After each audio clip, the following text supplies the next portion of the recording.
Catarsis es nuestra manera de liberar la carga negativa que nos impide ser felices.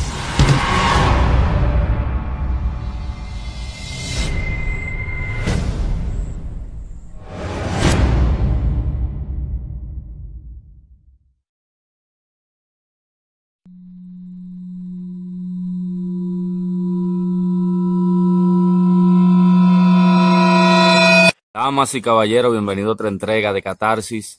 En esta ocasión este proyecto se llena de gozo y de regocijo con una figura tan emblemática y tan conocida aquí en lo que es La Caleta, el señor Luis Benítez, aspirante a regidor por el municipio de La Caleta, que nos viene a presentar de manera formal su proyecto y hablarnos de los beneficios que traerá a nuestra comunidad y todo lo demás. Bienvenido, hermano, a este proyecto. Gracias, hermano. Igual, a tu orden, estamos dispuestos a Gracias. contestar tus preguntas y que puedan servir de algún modo de orientación a la comunidad. Ok, gracias por el apoyo. Sí. Vamos a hablar un poco de su historia. ¿De dónde usted es? Yo nazco en un pueblecito pequeñito y muy como escondido en un municipio llamado Vallaguana. El pueblecito se llama Hidalgo de Vallaguana.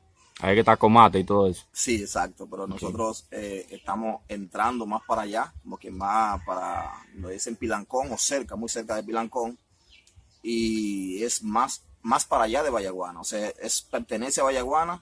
Eso es el final ya. Es el final. Es la orilla de Vallaguana. Ella, como le dicen los haitises, ya eso pertenece prácticamente a Samaná. Ok. Y más o menos, ¿hasta qué tiempo usted estuvo allá?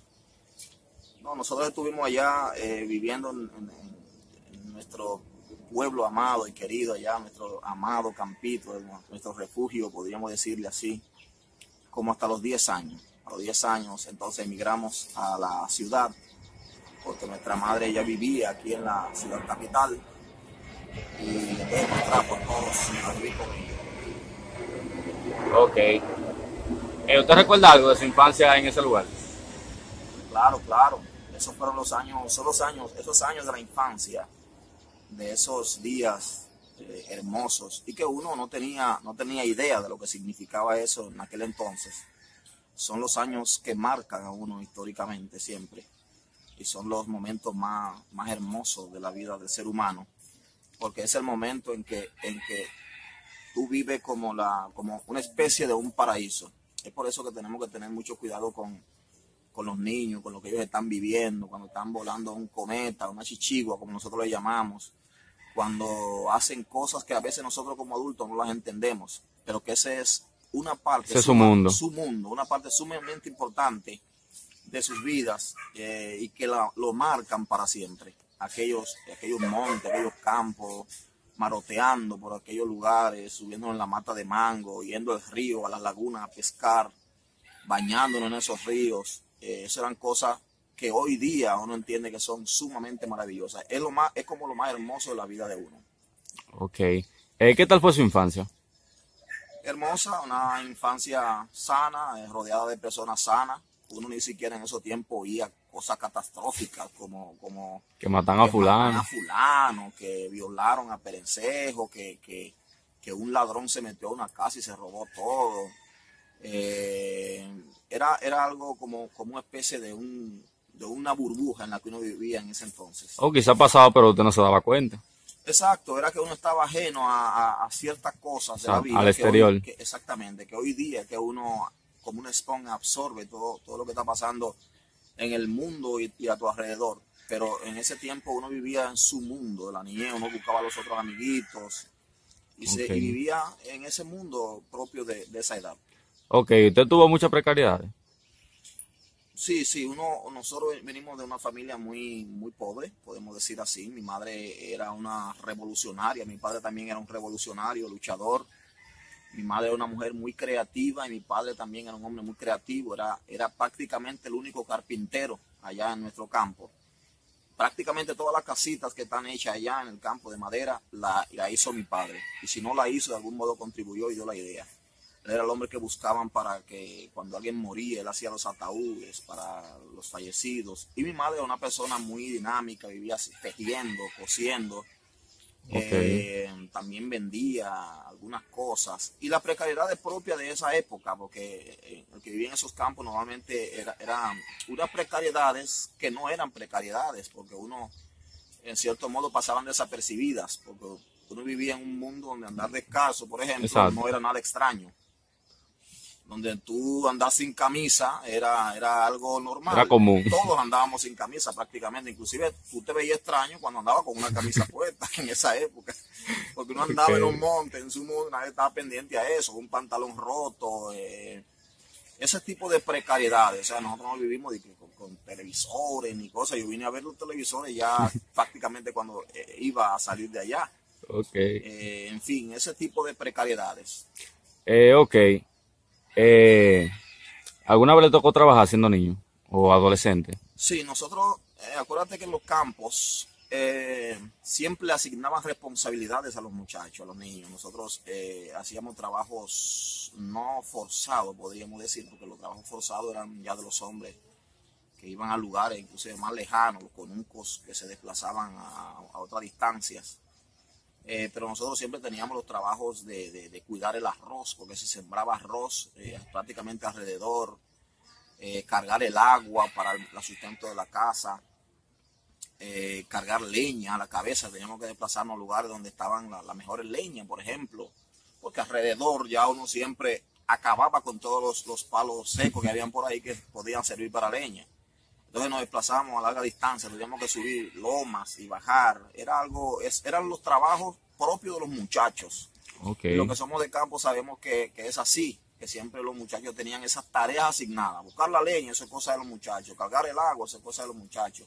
Cortar una escoba era cosa de los muchachos. Ayudar a lavar de algún modo, a cargar el agua a la señora cuando iba a lavar. En los ok. ríos, en las lagunas, que era así que se lavaba en esa época. Y luego el tiempo era para jugar y si acaso ir a las escuelas. ¿Y más o menos a qué edad usted empezó a tener trabajos formales? Yo empecé a tener trabajo formal a partir de los 13 años de edad.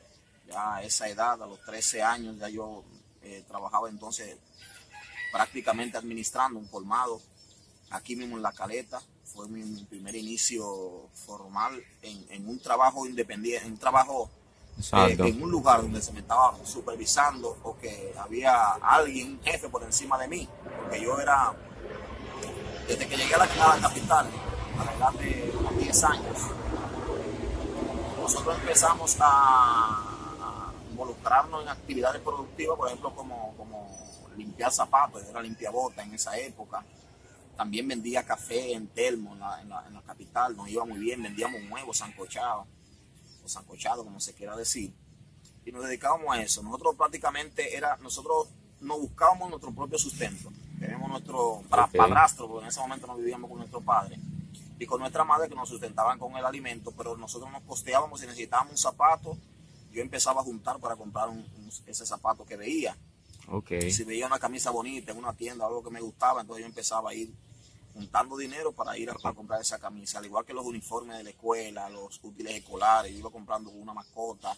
Mi madre prácticamente no tenía que, cuando quería ver, ya yo tenía todo ready eso ya. cubierto, podremos decir así. Ok, ¿cuál ha sido el peor trabajo que usted ha tenido?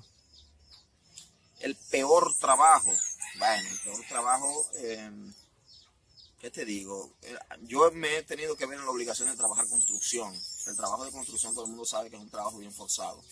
No ha sido un trabajo como método de vida, sino cuando llegan esos momentos que tienes que coger, ir a trabajar. Por ejemplo, nosotros empezamos un día a las 4 de la mañana a tirar un plato y todavía eran las 11 de la noche. Y esa mezcla ahí mojada. Entonces nosotros desde esa hora intensa hasta llegar pasada las 10 de la noche, nos cayó un intenso aguacero encima hasta terminar con esa Esa tarea. construcción que teníamos. Pero luego ya los trabajos de colmado son bastante tediosos también.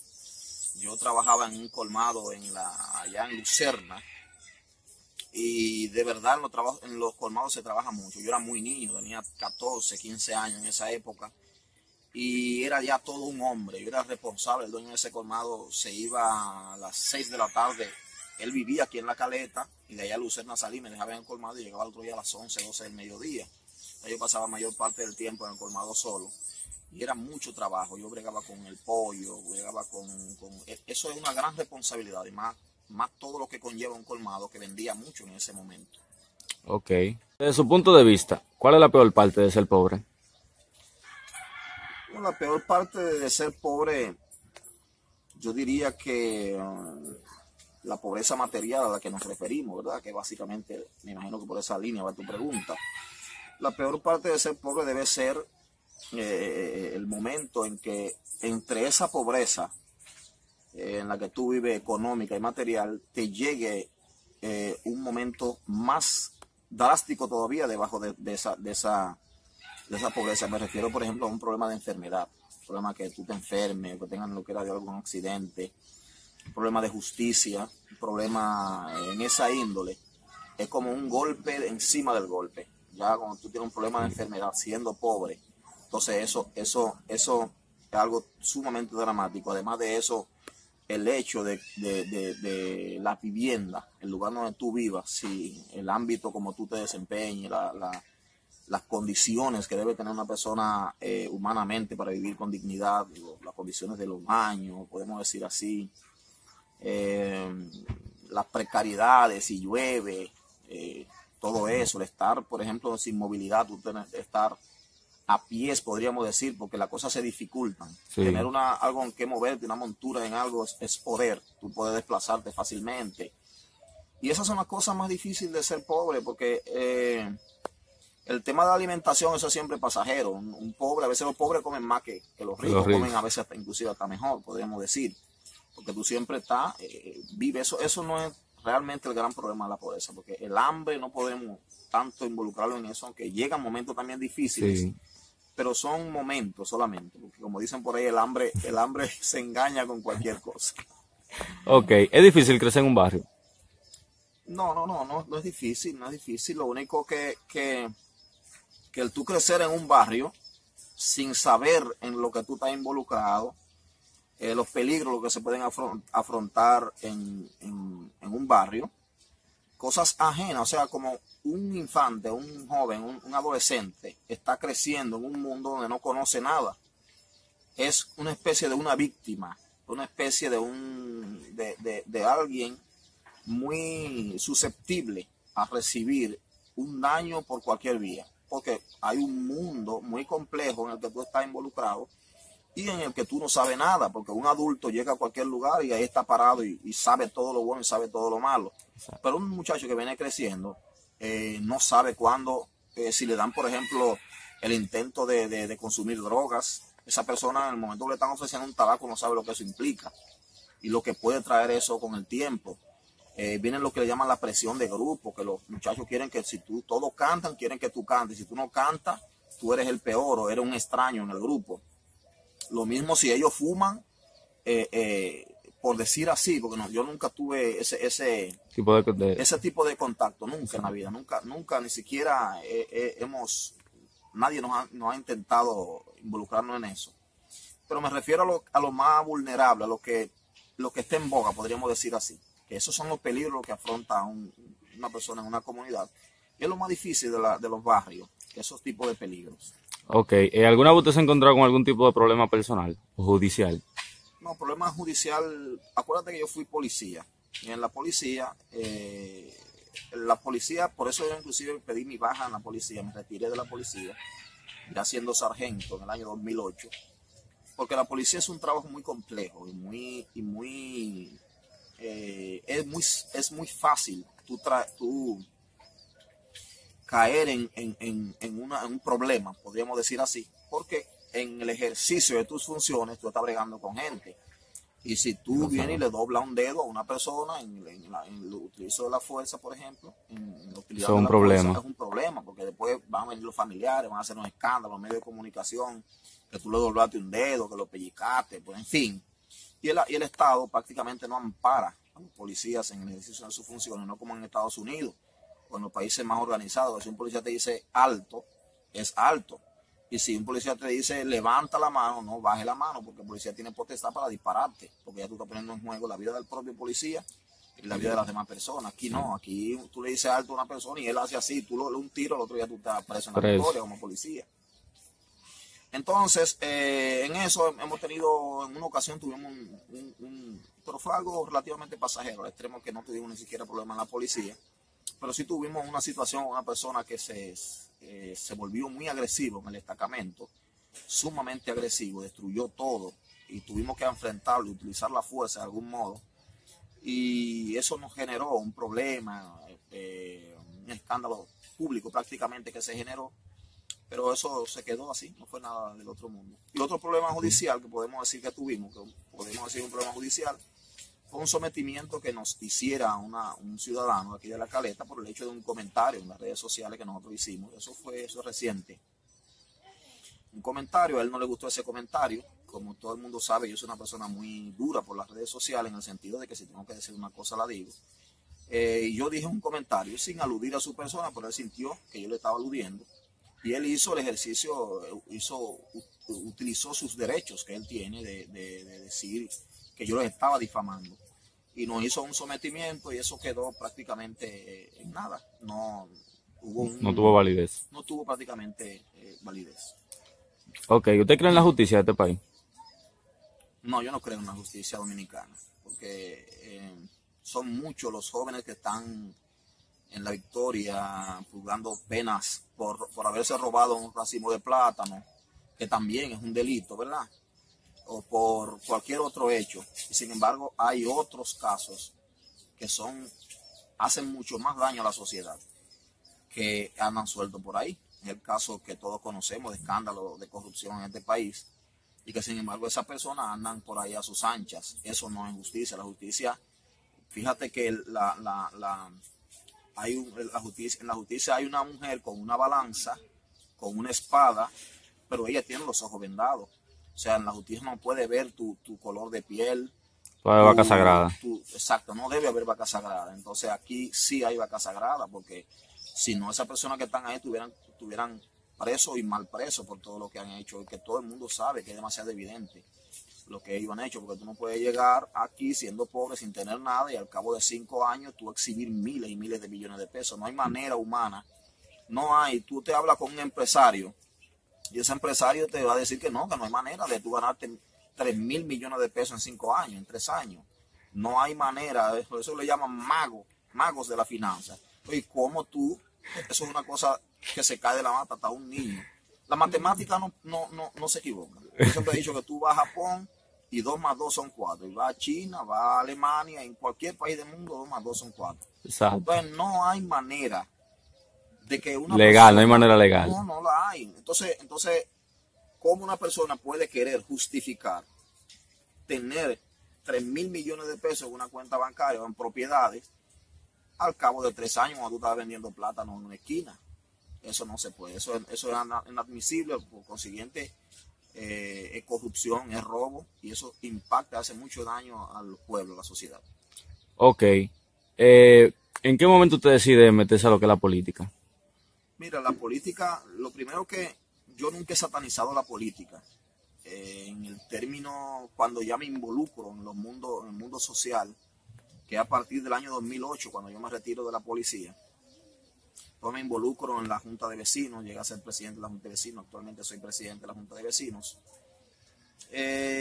Y yo también empecé a leer mucho. Yo no leía tanto en esa época, ya luego entonces empecé a escudriñar, a leer. He leído una gran cantidad de libros, he investigado mucho sobre la vida propia de Juan Pablo Duarte, de los padres de la patria, de la historia nuestra dominicana. Y a partir de que me involucro en lo social, también veo que va vinculado con lo político. O sea, sería una incoherencia que uno pase toda su vida peleando o luchando por conseguir reivindicaciones y que tú no te preocupes por acá, pero si Pedro o María es el que resuelve el problema, perdón, es el que tiene la solución de solucionar los problemas, porque él es el síndico, porque él es el diputado, porque él es el presidente o el senador. Yo digo, pero ¿por qué yo no puedo ser senador?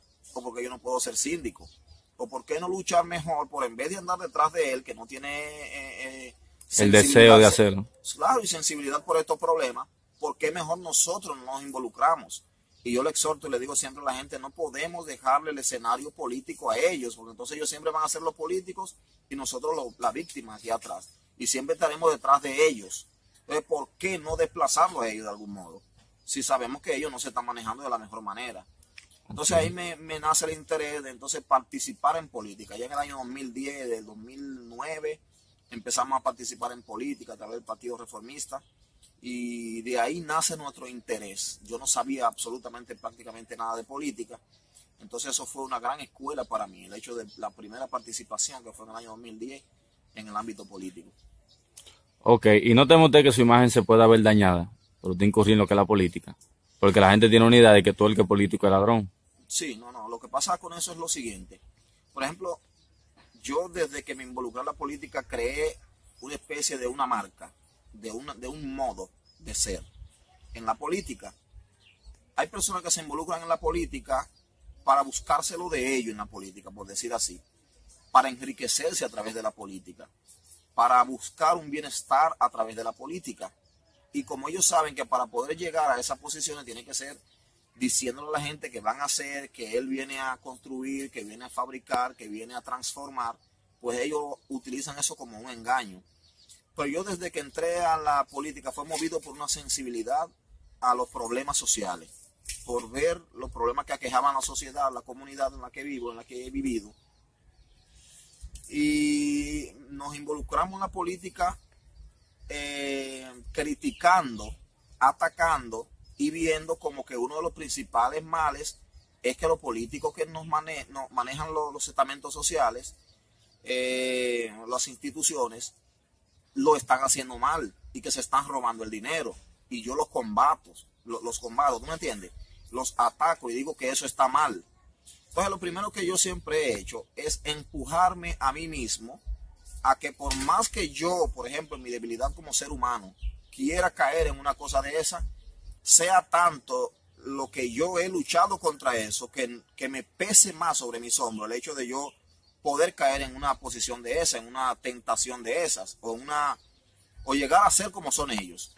Entonces, estoy totalmente consciente de lo que significan estas cosas. Estoy totalmente consciente de que estoy bregando con algo ajeno. El día que yo maneje fondos públicos, yo sé que esos fondos son públicos, que son ajenos, como cuando yo trabajaba en los colmados, que yo manejaba dinero a diario, todo ese dinero, pero yo tenía en mi conciencia que ese dinero no era mío. Y si yo me comía un pan, si yo me bebía un refresco, yo lo anotaba en una lista, le decía al dueño del colmado, mira, me bebí un refresco, al final le sacaba cuenta y quedábamos de acuerdo. Pero nunca, yo siempre tuve consciente de que eso no era mío. Por consiguiente, cuando yo tenga la potestad de manejar dinero ajeno, dinero público, yo sé que ese dinero es mío. Y a los hijos míos, por ejemplo, siempre les digo lo mismo. Le digo, lo ajeno llora por su dueño. Si tú ves unos zapatos tirados allí, eso tiene su dueño. Si tú no lo compraste, no te interesen esos zapatos. Y si tú quieres unos zapatos, pues trabaja para que tengas tus propios zapatos. Entonces, sé que en esto hay mucho, ¿qué te digo? Hay como una gran guerra siempre de intereses, porque hemos sido víctimas inclusive de ataques, de que nos quieran vincular, de que quieran ensuciar nuestro nombre, pero sabemos también que es propio de una lucha de intereses de parte de esa persona, porque se le ha estado atacando de algún modo. Esa es su forma de defenderse. Y es su forma de defenderse atacando, podríamos decir.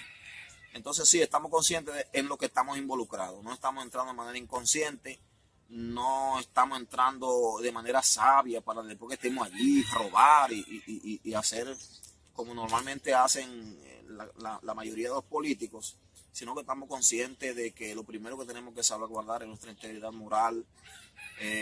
Tantas personas que creen en uno, que dicen, Benítez, yo apuesto a ti, yo creo que tú puedes hacerlo bien, hemos visto tu lucha por tantos años, hemos visto la manera como que te ha manejado, creemos en ti, tú lo vas a hacer diferente.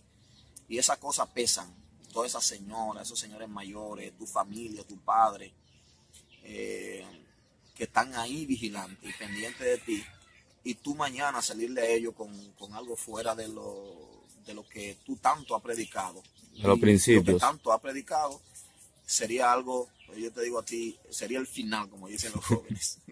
Ok, ¿cuál es la diferencia entre usted y los demás aspirantes? Mira, la diferencia que yo podría notar entre mi persona y los demás aspirantes es que la mayoría de ellos simplemente aspiran. Yo aspiro a ser regidor porque tengo buenas ideas, porque quiero hacer tal cosa, porque vengo a fiscalizar, porque vengo a cambiar X o Y cosas, pero sin embargo no se han involucrado en las luchas sociales. Muchos de ellos no se han involucrado y si lo han hecho muy tímidamente. Pero yo soy una persona que, a diferencia de ellos, he estado en el fragor de las luchas sociales. Nosotros aquí hemos convocado 2 grandes paros generales en La Caleta, tres grandes huelgas en La Caleta, paros, movimientos huelgarios por donde quiera, paro del transporte, paro de la docencia a nivel del distrito municipal completo, enfrentándonos, inclusive en un proceso de huelga nos hicieron unos disparos que los tiros que nos tiró la policía impactaron una pared que había delante de mí, que no sé cómo no impactaron en mi cuerpo en ese momento. He caído preso por esa protesta. En una ocasión me llevaron preso, duré unas horas presa y el pueblo estaba enardeciendo, se tuvieron que darnos la libertad. Y hemos llevado muchos años de lucha. Cuando se quema un transformador, yo estoy ahí. Si no resuelven el problema, pues empezamos a organizarnos. Si tenemos que quemar goma, y lo he dicho siempre responsablemente, esas cosas, lo hacemos. Si tenemos que movernos, nos movemos, luchando contra la injusticia. Contrario, repito, a los demás candidatos que simplemente yo tengo 20 pesos, tengo muchos amigos, mucha gente, voy a participar en política porque yo tengo muchos amigos, a mí me quiere todo el mundo y yo sumo 100 votos, 500 votos, 1000 votos. Sin embargo, nosotros no solamente queremos cambiar esas cosas, sino que vivimos de acuerdo a lo que tenemos y con las armas que tenemos, vivimos luchando por cambiar las cosas. Ya el involucrarnos en la política y querer coger poder político es para entonces con las luchas sociales, que no las dejaremos nunca, y con el poder político, entonces sí lograr tener más fuerza para llevar la batalla a otro terreno y con otras fuerzas y con otro nivel. Ok, ¿por qué la gente debería votar por usted? Básicamente por eso. Yo pienso que nosotros hemos dado muestra. Yo siempre he dicho, por ejemplo, si una persona pinta una casa, bueno, tú puedes decir, él pintó una casa. Pero cuando una persona tiene 10 años pintando, pues tú dices, bueno, él es un pintor. Y yo tengo mucho tiempo viéndolo pintando y pinta la casa bonita, tiene la manera de hacer esto bien. Y yo pienso que nosotros hemos dado muestra a través de casi 11 años de lucha constante de que nosotros somos personas que nos duele la comunidad. La gente debería votar por nosotros porque nosotros haremos una gran diferencia desde el ayuntamiento. Nosotros conocemos al dedillo las obligaciones de un regidor, las funciones de un regidor, conocemos la ley 176-07 y otras leyes, conocemos la función del alcalde, porque para ser regidor tiene que saber la función del alcalde, lo que debe hacer un alcalde, porque si no, ¿cómo tú llevas un equilibrio entre esas cosas? Tú debes conocer las legislaciones, que es la función de un diputado, de un senador, la función del presidente de la República, la función del poder legislativo, poder ejecutivo, poder judicial, conocer todas esas cosas. Entonces, conocedor de todo eso, fraguado o forjado en el campo de batalla, ¿qué te digo? Una honestidad mostrada y conocida por demás en la persona, en la gente, un liderazgo creciente, forjado a base de lucha, no a base de dádivas, ni a base de dinero, de ofrecerle dinero a nadie, ni mucho menos, sino a base de que a Benítez lo conocemos porque es que ha estado, cada vez que hay una huelga, cada vez que hay un movimiento, cada vez que hay una amenaza de desalojo, él está ahí. Y así se ha forjado ese liderazgo. Y yo pienso que esas son las personas que deben ocupar las posiciones, los cargos políticos mañana, quienes hayan dado muestra de que esos problemas de interés social, el interés social. No porque yo estoy aquí, como ya yo tengo 1000 pesos, 2000 pesos, déjame meterme en política. No, pero usted no es político, usted no ha dado muestra de que usted lo duele a la sociedad. Hoy, ¿dónde tú estabas cuando estaban construyendo el muro allá abajo en las Américas, por ejemplo? Que hicimos grandes convocatorias y que nos enfrentamos a obra pública, al propio ayuntamiento. ¿Y dónde tú estabas cuando estabas metiendo la tubería de aguas negras a la playita? Por ejemplo. Pero ahora tú quieres aspirar a regidor, ahora tú quieres aspirar a síndico. Entonces así no se vale. Yo pienso que tú debes estar, si tú estás en eso, si te duele el mal ajeno, pues entonces tú debes estar donde está afectando el mal ajeno. De manera pues que esas son las razones fundamentales por las que la persona tiene que votar por nosotros. y darnos la oportunidad de demostrar que haremos desde el ayuntamiento lo que hemos hecho afuera, y entonces desde adentro con más poder, con más autoridad dada por el pueblo, que es a través de las elecciones. Ok. Para usted, o de su punto de vista, ¿cuál sería el mayor contrincante que usted tiene, o oponente? Mira, acuérdate que en los regidores no hay un contrincante. Todos somos contrincantes, todos son contrincantes. Como la ley cambia todas las reglas del juego ahora, que el voto será preferencial, los partidos tendrán que mostrar, en el caso nuestro, llevar 5 candidatos. Cada candidato es una amenaza, porque esto o es un contrincante, porque tú no sabes el arraigo que pueda tener esa persona en el pueblo. Por ejemplo, habrán personas que me subestimarán a mí, que dirán, no, yo tengo una jipeta en que moverme, yo tengo tal en llave político con tal partido, tengo 20 años en el PLD y tengo 200 o 300 pesos aquí, por decir así, y me pueden subestimar a mí. Pero no saben quizás los contactos que tú tienes, el arraigo que tú tienes con el pueblo. Por consiguiente, en esto, el que más saliva tenga le traiga más hojaldra, como dicen. En esto, todo el mundo que busque sus votos, y al final del conteo se sabrá el sumo de lo que quedó de todo ese escenario, o esas alternativas políticas que se le estará presentando al pueblo. Ok. Cuando te gane como regidor, ¿cuál sería el siguiente paso? No, cuando yo gane como regidor, lo primero es que ya debo llevar prácticamente Un esquema. Un esquema de lo que vamos a hacer. Y lo primero que vamos a hacer es, nosotros vamos a ver las ideas que el síndico tiene, porque una cosa es lo que ellos anuncian y otra es cuando haga su primera reunión con los regidores, y nosotros como regidores también reunirnos. Yo me imagino que el síndico deberá trabajar con los regidores, cuál es la idea general de qué es lo que se va a construir, y luego debería el síndico, porque inclusive la propia ley lo manda, consultar al pueblo sobre qué es lo que el pueblo quiere.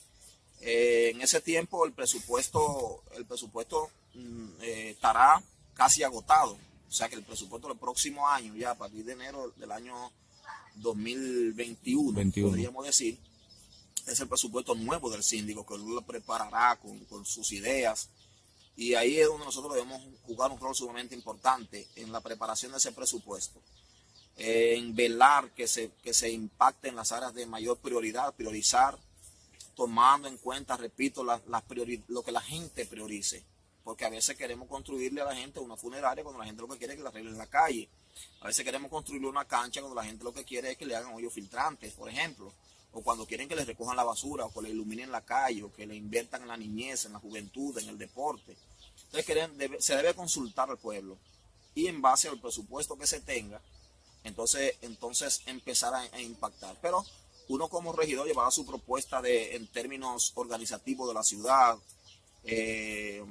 resoluciones y ordenanzas y reglamentos para ordenar muchas cosas en la ciudad que están muy desordenadas.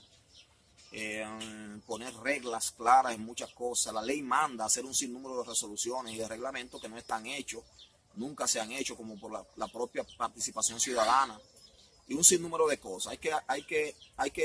Hay que hacer un gran trabajo en la Caleta, porque todo falta por hacer. Los regidores que han pasado por allí, sin ánimo de querer empañar la función de nadie o el trabajo de nadie, no han dado todavía, como que no han entendido cuál es su función. Y la función de un regidor es algo bastante delicado. Porque, por ejemplo, yo he dicho que un regidor, ellos confunden una cosa con la otra. Por ejemplo, yo he hablado con regidores que me han dicho, no, yo no hago nada porque es que nosotros somos 5. Entonces los otros 3 o los otros 4 aprueban, yo no hago nada con llevarle la contraria, yo no voté a favor, por ejemplo, de ese presupuesto, pero los otros lo aprobaron. Entonces, ¿qué yo hago si soy solo? Entonces ellos están sumamente errados de cuáles son sus funciones, porque la ley habla de la función del regidor, de él como regidor, y de la función del consejo de regidores, que son cosas muy diferentes. Entonces tú tienes que saber cuáles son tus funciones como regidor y la función del consejo, qué es lo que se va a hacer como consejo y qué es lo que debe hacer tú como regidor. Porque por eso es que la democracia, el sistema democrático está, que lo ideal es que entren de diferentes partidos para que haya como esa contradicción, esos debates. ¿Por qué razón es eso? No se vuelve un monopolio. Porque si no se va a volver un monopolio. Entonces, si un regidor no tiene nada que hacer, no tiene ningún peso, no tiene ninguna importancia, porque 4 son mayoría, porque 3 son mayoría o 2, Entonces, ¿de qué te sirve tú a querer aspirar? Se supone que si tú aspiras a un cargo como ese, tan importante para la sociedad, tú tienes que tener un concepto claro de cuáles son tus funciones. Además de eso, yo siempre he dicho que un regidor debe ser una persona que se convierte en un líder de la sociedad, un líder, una persona que la gente diga, bueno, el síndico no está haciendo su trabajo, pero Benítez está ahí metido. ¿Qué está haciendo Benítez? ¿Qué va a hacer Benítez? Si no tenemos una información, bueno, el síndico no nos la suministra, pero a Benítez hay que suministrársela porque la ley, a pesar de que la ley 200-04 da facultad a los ciudadanos para informarle, para pedir, dar informaciones, pero es más tedioso. El regidor está ahí metido siempre. Debe estar constantemente metido en el ayuntamiento, sabiendo lo que está pasando, dónde se está invirtiendo el dinero, el agotamiento del presupuesto, porque el presupuesto, por ejemplo, yo he dicho, yo puedo llegar al ayuntamiento como regidor y que los 4 regidores que están ahí aprueben su presupuesto como ellos quieran, inclusive sin leer el propio presupuesto, porque como yo no tengo mayoría, de nada me sirve que lo lea, en cierto modo, por decir así, aprueben su presupuesto como ustedes quieran. Pero luego de aprobado el presupuesto, entonces sí yo voy a tener el presupuesto y lo voy a leer. Y voy a saber cómo ellos distribuyeron, por ejemplo, 90 millones a lo largo del año que tiene el ayuntamiento, cómo lo distribuyeron por partida. Entonces lo que nosotros vamos a hacer como regidor simplemente es que hay que respetar cada partida. Oye, tú dijiste que hay 400,000 pesos para lámpara, mañana no me lo cojas para comprar escoba. ¿Entiendes? Porque entonces sí, y yo tengo que informar al pueblo sobre lo que está pasando. ¿Entiendes? Entonces es un trabajo conjuntamente con el pueblo. Por eso yo le decía a una persona en estos días, que luego el ganar las elecciones es algo inclusivemente sencillo, podríamos decir. El problema, por ejemplo, para quienes tenemos la responsabilidad de lo que vamos a hacer allí, el problema está luego de ser regidor. Porque luego de ser regidor, entonces que yo necesito el respaldo del pueblo. Porque lo que nosotros venimos allí a hacer en el combate y en la defensa de esos recursos no va a ser pequeño. Inclusive nuestra propia integridad física, nuestra vida estará en juego porque vamos a enfrentar intereses, grandes intereses. Y aquella entonces será la gran batalla en la que yo necesitaría que el pueblo me apoyara. Que el pueblo, yo le voy a informar de todo lo que esté pasando. Bueno, señores, por ejemplo, si acordamos tirarle las aceras y los contenedores a esa calle y está consignado en el presupuesto, aceras y contenedores para la calle Francisco de Rosario Sánchez, por ejemplo, para la calle tal que no tiene aceras y contenedores, yo voy a convocar a esa gente y le voy a decir, bueno, señores, nos salvamos porque tenemos en el presupuesto las aceras, consignado el dinero para las aceras y los contenedores de esa calle. Y hay que hacerlo. Y hay que hacerlo porque mañana lo primero es que la gente prepárense. No hay manera de que no se haga porque está metido en el presupuesto. Y al menos que ocurra una catástrofe que abarra con la caleta o un gran desastre, tú no puedes venir ni decirme que cogiste eso para hacer un carnaval. Porque si tú no consignaste del carnaval y con su partida presupuestaria, no me cojas lo que consignaste para aquello. ¿Entiendes? Entonces, es así que nos vamos a manejar. ¿Y usted no teme que usted se pueda tirar a todo el mundo en contra por eso? No, es que no, a quienes sí me lo voy a tirar en contra posiblemente sea a lo del ayuntamiento, a los regidores que van allí a negociar con el síndico, a que el síndico me dé mi partida para su silencio, porque el silencio cuesta. El silencio tiene un precio. El silencio de los regidores tiene un precio. Eso no es gratuito. Cuando tú ves que ellos se quedan callados, ese silencio le cuesta dinero al síndico. ¿Entiendes? Cuando ellos no protestan, cuando ellos no hacen nada, eso le está costando dinero al síndico. Eso tiene un valor. Entonces, ellos posiblemente sean controversiales porque dirán, bueno, este hombre nos le está echando una pata de jabón al sancocho, pero con el pueblo no. Con la particularidad de que si el síndico le daba 20 pesos a X o Y persona, bueno, y se le está afectando, o se lo está repartiendo, una prebenda política, qué sé yo, de manera ilegal, repito, porque lo que esté legal, pues yo lo apoyo y lo respeto. Pues entonces posiblemente esa gente, no, yo no quiero saber de Luis Benítez. ¿Cuál es la pregunta? ¿Por qué no quiere saber de Luis Benítez? Porque el síndico me estaba dando una botella sin trabajar y Benítez me la hizo quitar, por ejemplo, por decir así. Pero repito, si el síndico quiere nombrar a alguien en cualquier departamento, o cualquier área, nombre, lo normal por su nómina. Y si usted le quiere dar todos los días de vacaciones, que no trabaje, bueno, eso serían otras cosas. Pero está en la nómina, está en un departamento, se supone que está cumpliendo con una misión y con un trabajo que le consignaron. Si no hace el trabajo, problema del síndico, porque su gestión sería la que fracasaría. Exacto. Pero esas son las grandes luchas que nosotros libraremos desde el ayuntamiento.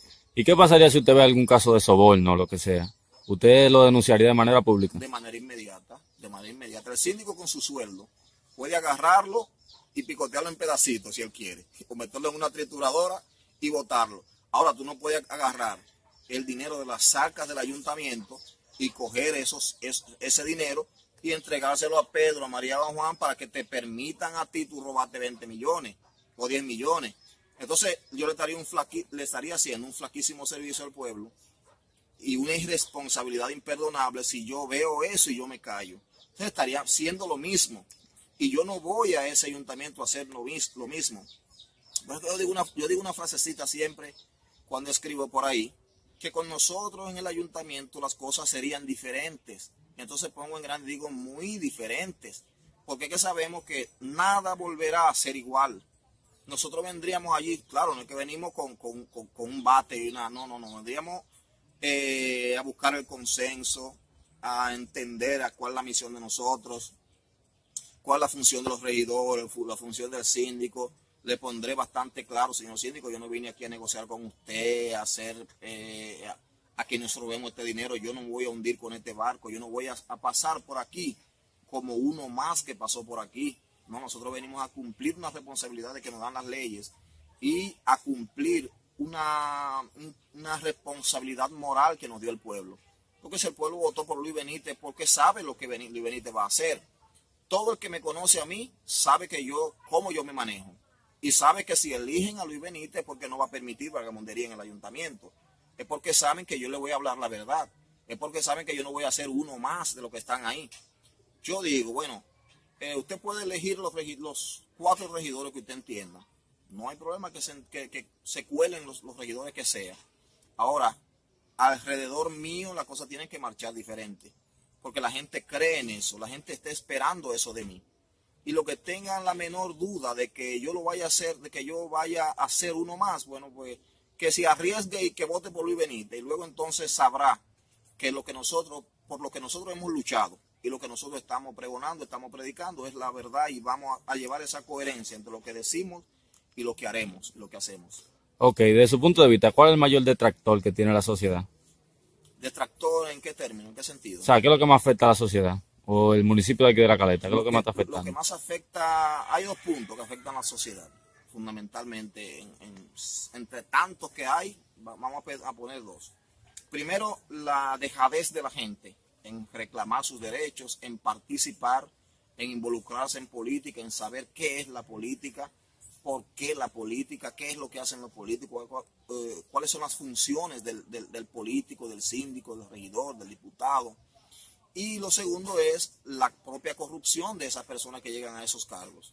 Eso hace un daño terrible. Por ejemplo, La Caleta tiene, podríamos decir, 20 años de atraso. O sea, imagínate que nosotros le sumemos en adelanto 10 años en desarrollo, en agua potable, en alumbrado eléctrico, en asfaltado, en drenaje pluvial, en sistemas de recoger la basura, en instalaciones deportivas. 20 años de construcción. Imagínate el presupuesto de 20 años. Eso lo tiene La Caleta frenado de retroceso. O sea, nosotros vamos avanzando a una lentitud terrible. ¿Por qué razón? Porque la corrupción y la falta de involucramiento del pueblo tienen frenado el desarrollo de la sociedad. Si el pueblo se involucra y primero elige personas jodones, podríamos decir así, no te apures. Los síndicos hacen lo que le dé la gana en el ayuntamiento, vamos a ponerle a Luis Benítez ahí para ver si es verdad. Pues vamos a buscar 10 o 5, 4, 3 de los que se respeten, de los que tienen vergüenza, y vamos a poner ahí a ver si es verdad que él va a seguir haciendo lo que le dé la gana.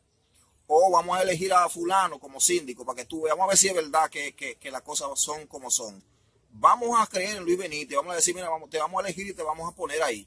Ahora, tú tienes que demostrar y tú tienes que ser diferente porque nosotros creemos en ti. Inclusive la gente debería, por ejemplo, en el caso particular nuestro, de hacernos el regidor más votado. Que sea prácticamente unánime la decisión. Que sea una decisión unánime. Benítez, creemos en ti, te pusimos ahí. No nos traiciones, arregla esa situación que está ahí.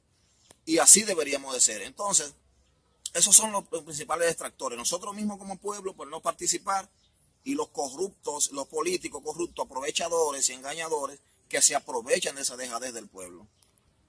Ok, en un futuro, ¿optaría usted por una sindicatura? Mira, la política debe ser siempre evolutiva. Por ejemplo, nosotros hemos sido comunitarios todo el tiempo, comunitarios, luchando, peleando la batalla, reclamando derechos, peleando y reclamando y rechazando abusos policiales, por ejemplo. En fin, muchas cosas.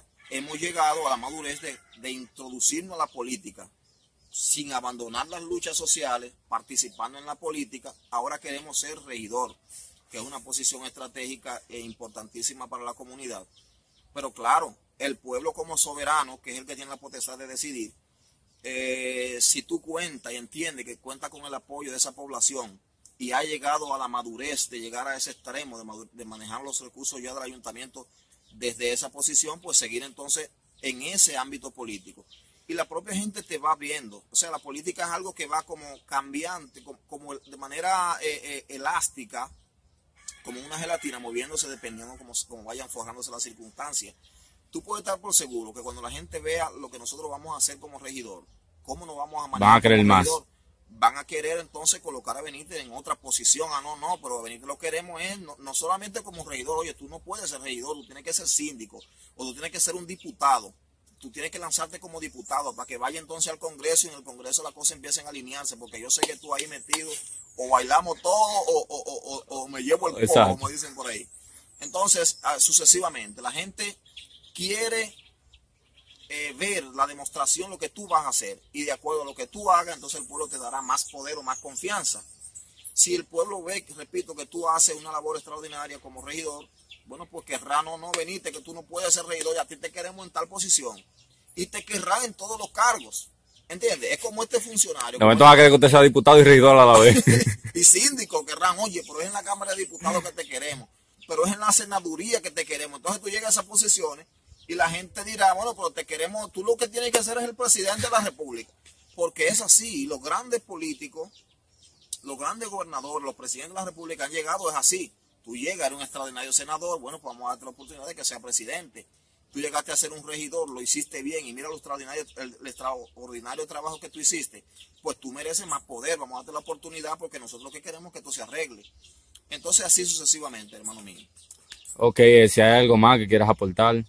No, lo que le quiero decir a la gente es que las elecciones que vienen ahora en el año 2020, en febrero del año 2020, pues serán preferencial, voto preferencial. Lo primero que nosotros tenemos que tratar de obtener la candidatura formal en la boleta de un partido, porque eso entra en un debate ahora que no se sabe ciertas cosas. Vamos a ver qué sucede con eso. Vamos a ser, Dios mediante, candidato de una boleta. Primero, no se fijen en la boleta en la que yo esté. Podría ser que yo esté en el partido 10 de la boleta. Olvídese del partido, olvídese, trate de elegir a Luis Benítez porque usted cree en Luis Benítez, porque usted sabe lo que Luis Benítez va a hacer en defensa suya y de la sociedad en el ayuntamiento. Entonces, esa particularidad, que sepamos bien a quién vamos a elegir. Van a venir muchas personas que nunca han hecho nada por nosotros. Quizás nos dieron una cajita un día, en un diciembre, hicieron X o Y cositas, pero que no tienen aún quizás la capacidad para enfrentar con seriedad, con valentía, lo que hay que hacer en ese ayuntamiento, desde una regiduría. Entonces le pedimos a la gente que sepamos bien a quiénes vamos a elegir, con mucha sabiduría, que nos den la oportunidad para demostrar, señores, que haremos lo que decimos, lo llevaremos a la práctica, porque lo hemos demostrado a través de los años, a través de nuestras luchas. Entonces, en fin, queremos pedir al pueblo que esta oportunidad de oro que tenemos no la perdamos, que la mantengamos bien amarrada a nosotros, que no sea en vano. Entonces, también al síndico que vayamos a elegir, a los legisladores que vayamos a elegir, seamos bien críticos con eso, seamos exigentes. Yo, por ejemplo, soy una persona muy exigente como funcionario público y no le perdono nada. Usted no tiene razón a fallar, usted tiene que ser coherente, usted tiene que ser responsable, sacrificarse y cumplir con su deber para el que se le está pagando y para el que fue electo por un pueblo. De manera pues que esas son mis últimas palabras, podríamos decir, en ese sentido. Ok, gracias por participar, por expresar su punto de vista y hablar un poco de su proyecto. Esperemos que pronto se repita la ocasión. Ojalá que la próxima entrevista ya sea cuando usted sea regidor para ver cómo van las cosas. Y cuando sea regidor, que no sea, que la entrevista no sea en los primeros meses, sino más o menos después del año. Sí, para pueda decir qué se ha hecho. A una comparación con la entrevista que tú hiciste tal día y con lo que hemos hecho ahora. Y verán que he sido coherente con lo que decía y con lo que estamos haciendo ahora. Excelente, excelente. Gracias, hermano. Siempre y suerte. Igual, okay.